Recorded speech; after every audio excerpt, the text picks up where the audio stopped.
Have you ever felt that no matter how much you achieve, no matter how hard you push yourself, it's never enough?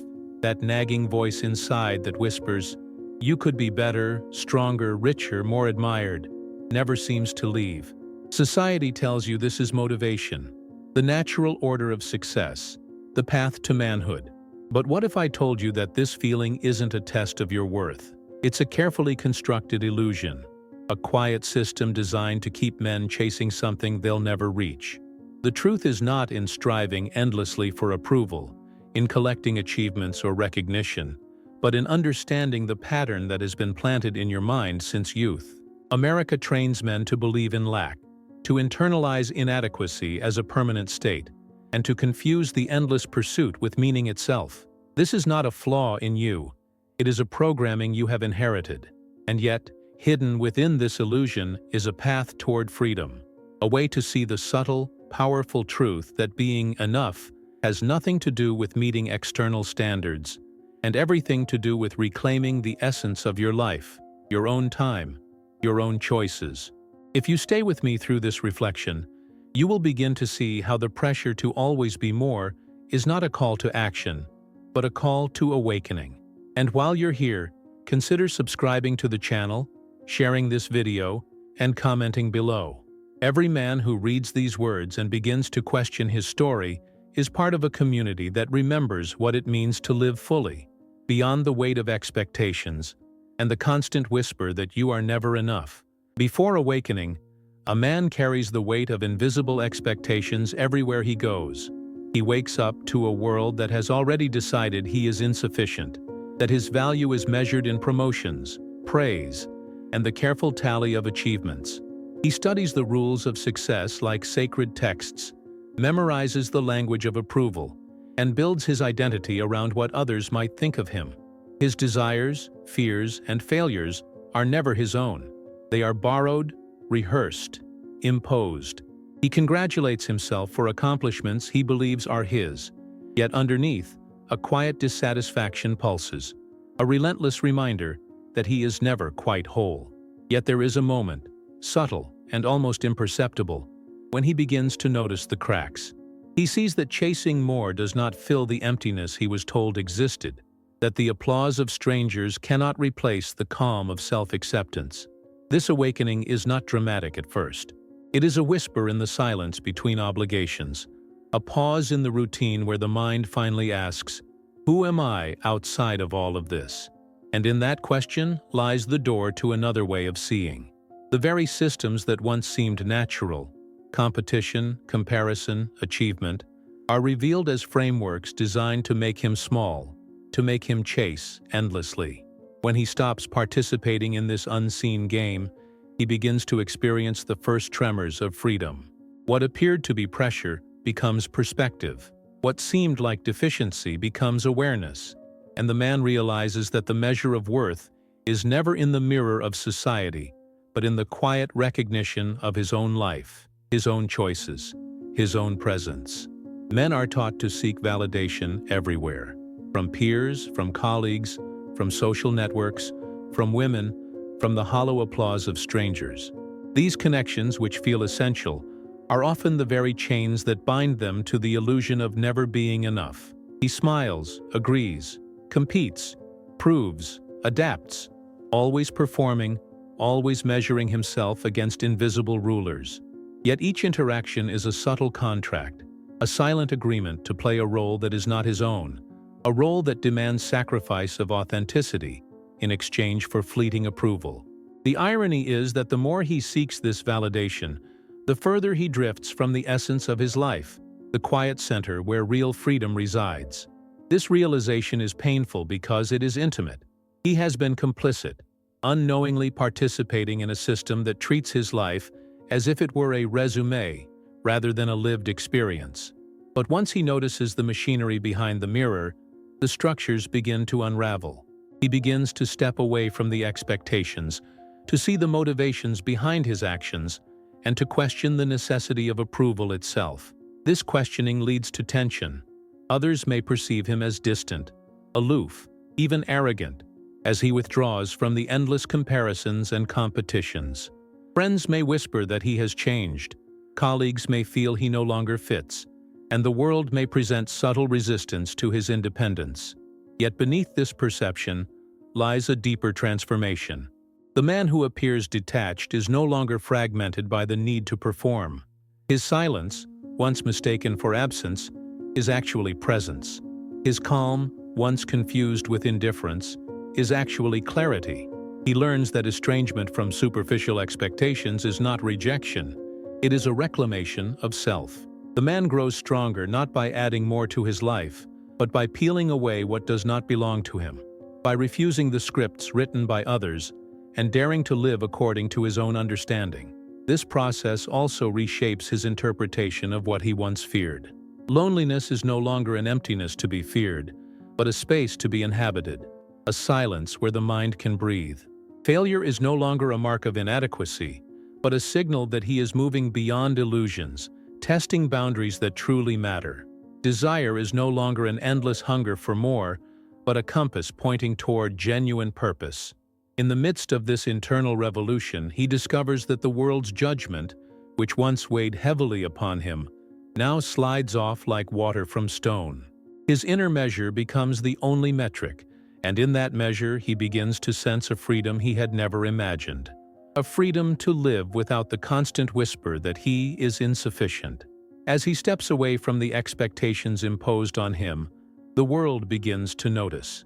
Friends and colleagues whisper, puzzled by his distance, by the calm that no longer demands explanation.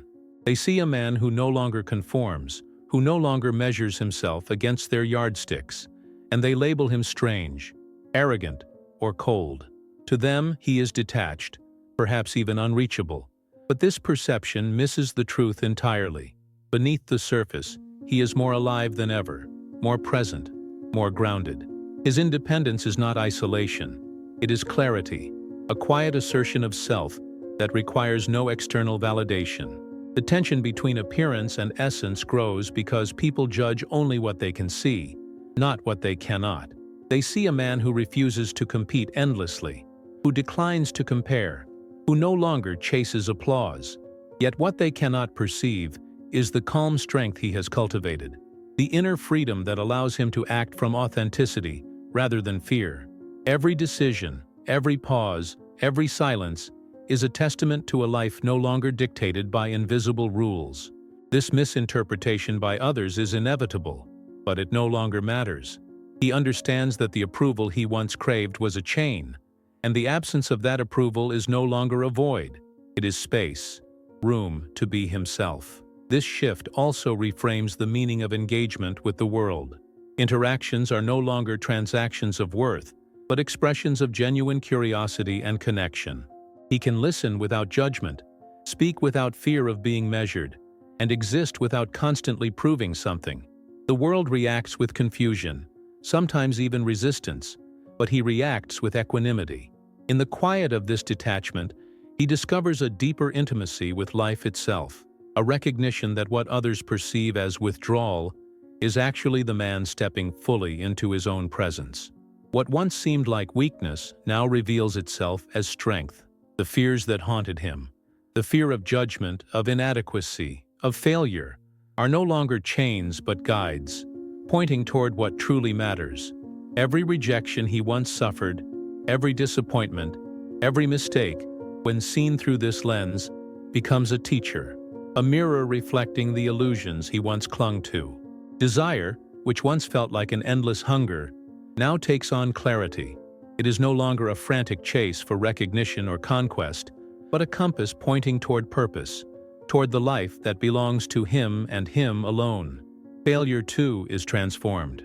What society labeled as defeat, the lost opportunities, the moments when he fell short, becomes evidence of authenticity. In daring to step outside the scripts imposed on him, he risks what others value but gains what no one else can give: self-knowledge and freedom. Loneliness, once the cruel reminder of his supposed insufficiency, becomes a sanctuary, a space where thought is uncorrupted and the mind can settle into its own rhythm.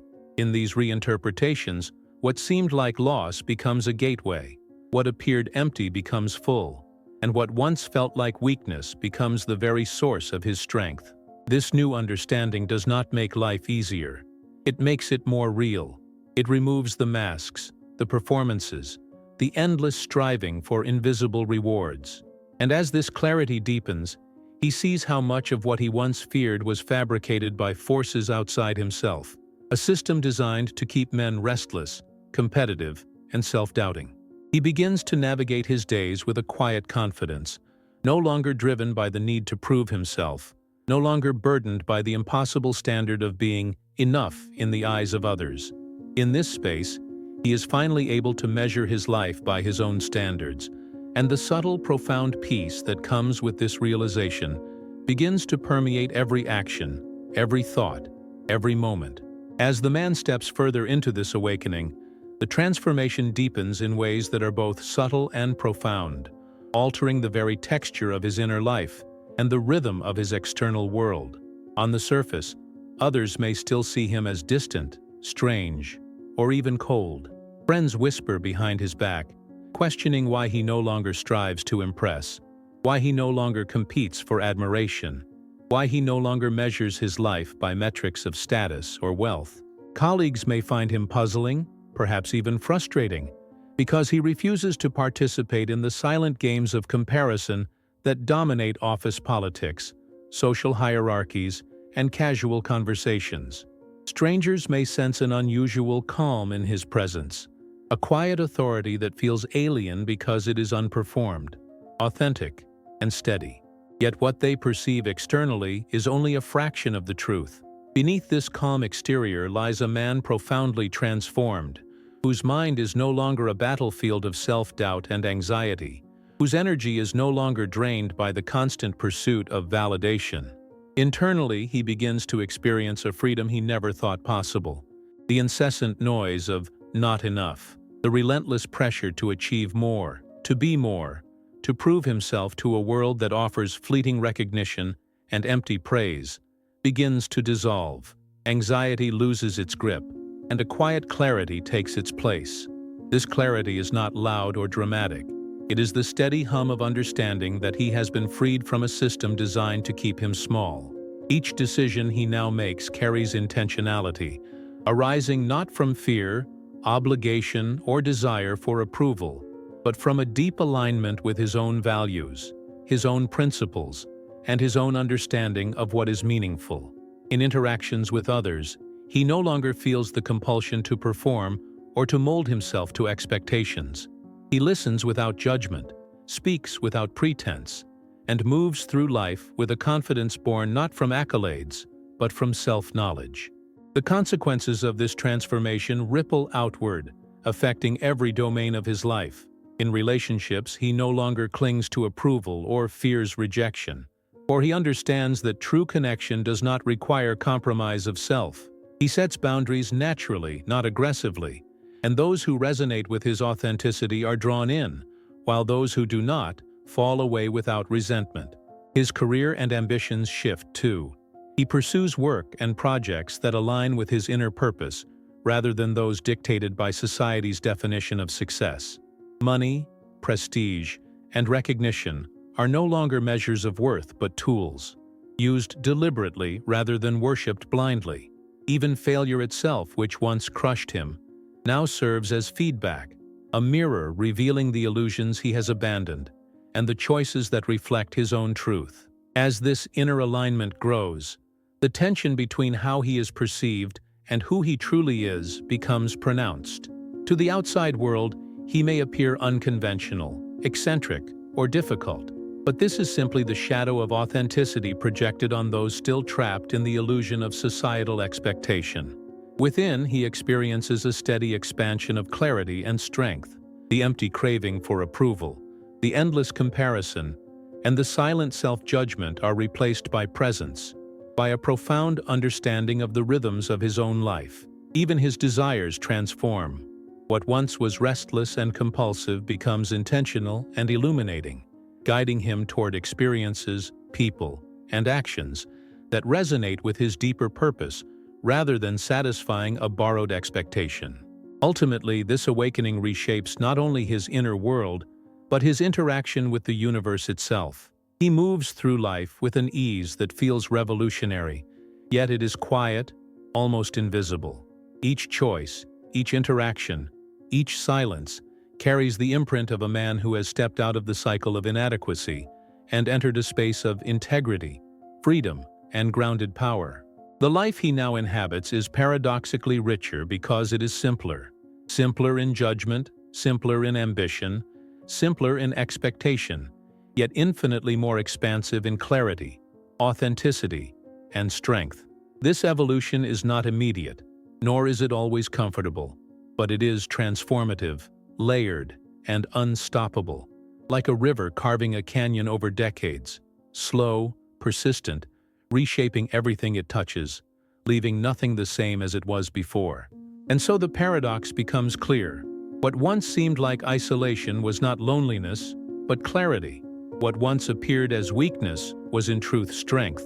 What once felt like loss was actually liberation. The man who appeared distant, strange, or aloof was never lost. He had only stepped beyond the illusions that had confined him, shedding the masks that no longer served him, and discarding the silent agreements that had kept his spirit tethered. In this shedding, he discovered that the world does not define him, that approval is optional, and that life is measured not by comparison or recognition, but by the depth of presence, the alignment of action with truth, and the courage to embrace himself fully. He is whole, not because others have affirmed him, but because he has affirmed himself, and in that affirmation lies a quiet, unshakable peace. On the inside, he carries a calm strength that radiates without effort. Every choice, every pause, every interaction flows from a place of intentionality and authenticity, uncorrupted by the fear of judgment. He can sit in silence and feel content, move through the world without proving anything, and navigate relationships with honesty and integrity. He experiences desire without desperation, power without aggression, and freedom without chaos. Even the failures that once haunted him now serve as gentle reminders of his journey, of the illusions he has abandoned, and of the wisdom he has gained. This is the transformation that society cannot see at first glance, the quiet revolution of a man who has stopped chasing, stopped measuring, and finally begun living. And now, as you reflect on this, consider the subtle invitation hidden in the ordinary moments of your own life, the frustrations, the insecurities, the relentless whisper that you are not enough. What if these were not obstacles, but guides? What if stepping away from the endless cycle of comparison, of validation, and of silent agreements could reveal the clarity and strength that have always been within you? Life does not ask you to conform, to compete, or to prove. It only asks you to awaken, to notice, and to live with presence and intention. You too can move through the world unshackled, aligning each choice with your own truth, and discovering that liberation was never outside. It was always inside, waiting for you to recognize it. If this reflection has touched you, if it has stirred a quiet recognition of the life you long to live, take a moment to act. Subscribe to this channel for more insights. Share this message with a man who may need to hear it, and leave a comment with your own thoughts, experiences, or realizations. Each comment enriches the conversation, strengthens the community, and gives life to the reflections that can guide others toward clarity. Your presence here matters, your voice matters, and your awakening is part of a greater rhythm that touches every life willing to notice. In the end, what seemed like struggle becomes understanding. What seemed like loss becomes freedom, and what seemed like inadequacy becomes the very proof of your awakening.